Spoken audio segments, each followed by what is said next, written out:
เลยทีค่ะท่านผู้ชมวันนี้เราจะทำตาตอแล้วก็เหลือกตาแบบตาตอเหลือกก็คือเราต้องไปยังไงดีค่ะนี่อย่างนี้นะคะ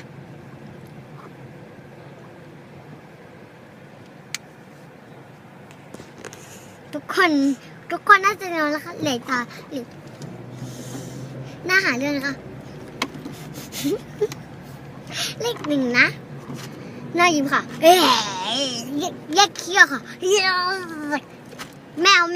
วร้องนะคะ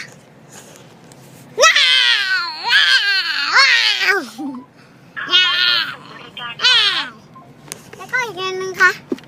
เพนดัสเนอะไม่ใช่เพนด้าค่ะด้วยค่ะท่านผู้ชมขุนดุกู้กุดกัดมาค่ะเราเริ่มค่ะ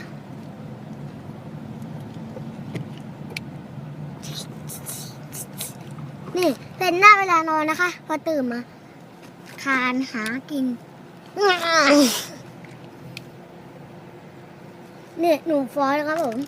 หนูฟอสหล่อเฟี้ยวมีผมงุนยาวรูปหล่อจริงๆนะเนี่ย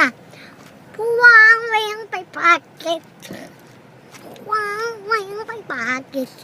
สาวบอกชอบบอกนะแต่จริงๆนะเนี่ยหนูฟอสหล่อเฟี้ยวมีผมคนเดียวรูปหล่อจริงๆนะเนี่ย